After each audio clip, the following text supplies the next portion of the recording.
आला हजरत जैसे फकीह, उनके जैसा बड़ा आलिम जिसके सामने दूसरे कई उलमा अपने घुटने टेक देते हो, एतिकाफ की हालत में तवज्जो, जैसी ही इफ्तारी हो जाती तो आपके खादिमों में से घर से जो खाना लाया जाया करता था, एक बच्चा था 12 साल का, वो तो शदान लेकर के आता था, इफ्तारी और सहरी पहुंचाता था मस्जिद में।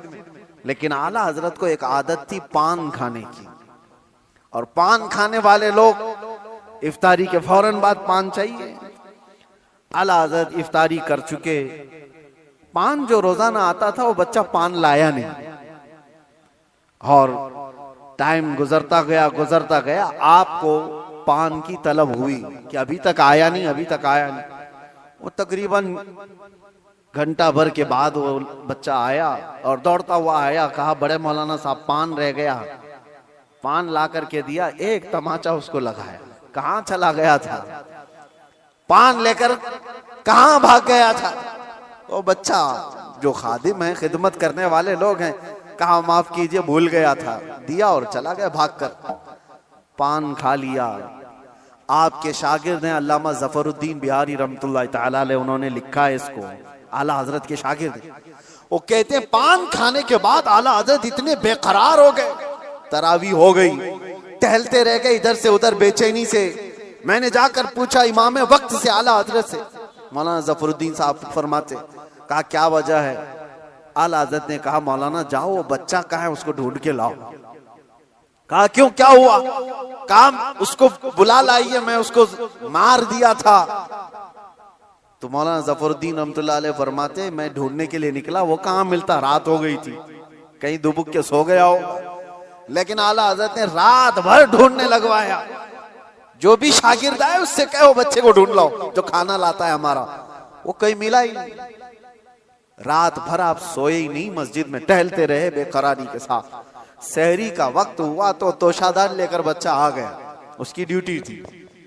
वो जैसे ही आया, आला हजरत लपक कर दरवाजे पर जाते और जाकर तोशा उसके हाथ से लिया, रख दिया और घुटने टेक कर जमीन पर बैठ गए। वक्त के मुजद्दिद की बात कर रहा हूं। उस बच्चे के दोनों कंधों को पकड़ा और कहा बेटा कल की रात मैंने थप्पड़ मार दिया था अपने हाथ से तुझे, खालिस मेरे पान के लिए, ये मेरे नफ्स के लिए मारा था, तो अल्लाह के लिए मुझे माफ कर दे। वक्त का इमाम अब छोटे बच्चे से कह रहा है मुझे माफ कर दे। वो बच्चा कसमसा रहा है, घबरा रहा है।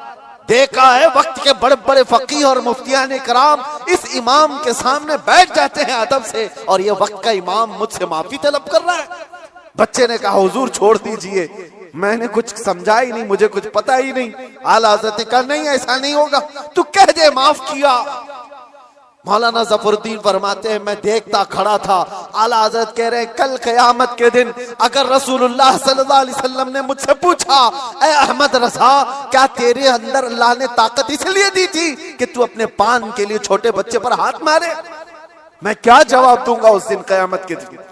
आला हज़रत उसको पकड़ करके थाम रहे, तो उस बच्चे ने कहा कि ठीक है मैं माफ कर दिया। आला हज़रत कहते हैं बच्चों को इख्तियार नहीं है माफ करने का, बच्चों को मसाइल है, वो मालिक नहीं है। हाँ आपने कहा, अपने सर से टोपी उतारी और कहा जैसे कल मैंने तुझे मारा था वैसे तू भी मुझे मार, बराबर हो जाए मामला। उसका हाथ कांपने लग गया। वक्त का मुजद्दिद कह रहा है आला हज़रत अपनी टोपी उतार कर रख दिए। बच्चा जब नहीं मारने लगा आपने खुद उसका हाथ पकड़ा और हाथ पकड़ करके अपने सर पर मारने लग गए। 3-4 बार उसकी जब थप्पड़ पड़ी तो आला हज़रत मुस्कुराते हुए खड़े हुए कहा बात बराबर की हो गई, तूने मुझे माफ भी किया और बदला भी ले लिया। मौलाना जफरुद्दीन रहमतुल्लाह अलैह फरमाते हमारे आंसू निकल गए। वक्त का मुजद्दिद है, ताकत का गलत इस्तेमाल नहीं।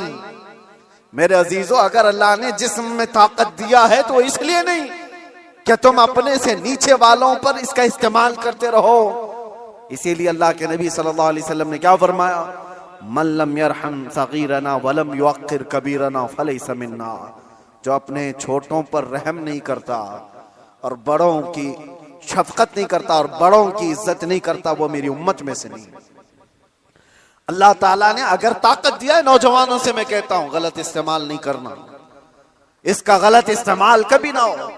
औरतों को मारने की बात आई, कितने तो घर ऐसे बने हुए हैं, कमजोर है वो, तुमसे कमजोर मखलूक है, लोगों ने उसको बराबर का बनाने की कोशिश की है, लेकिन औरत तुमसे कमजोर बनाई गई है। उसको मारने का हुक्म कहीं पर भी नहीं दिया गया, कहीं पर भी नहीं, किसी भी तरह से। लोग आज अपनी ताकत का भरपूर इस्तेमाल इनके साथ करते हैं, औरतों के साथ। बहुत सख्त जवाब देना होगा मेरे अजीज। औरत तो औरत है, मखलूक भी है अल्लाह ताला की, लेकिन साथ में उम्मत मोहम्मदिया है, इसका जवाब तो बहुत है। हदीस में तो ये मिलता है, जानवरों को जिसने मारा बिला वजह के, कयामत के दिन वो जानवर उठाए जाएंगे और वो आएंगे, मुकद्दमा करेंगे अल्लाह की बारगाह में कि अल्लाह इसने मुझे फलां वक्त बगैर किसी वजह के मारा था।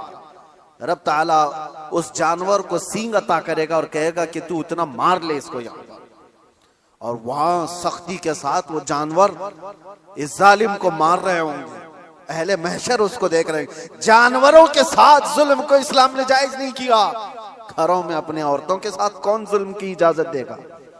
ये हुई डोमेस्टिक वायलेंस जिसको कहा गया है। मैंने अंदर कैद में देखा कितने ऐसे कैदी औरतों को जला करके अंदर आए हुए हैं, छोटी छोटी बातों पर, जहेज के नाम पर, दो खानदानों के झगड़ों पर औरतों को जला दिया, मार दिया, खत्म कर दिया। ऐसे कितने वाक़यात। इंसान को जब ताकत ज्यादा आ जाए तो वो जुल्म के रास्ते पर आ जाता है। यहां अपने आप को कंट्रोल करना मेरे अजीजों, ये वक्त का बहुत बड़ा चैलेंज है तुम्हारे साथ।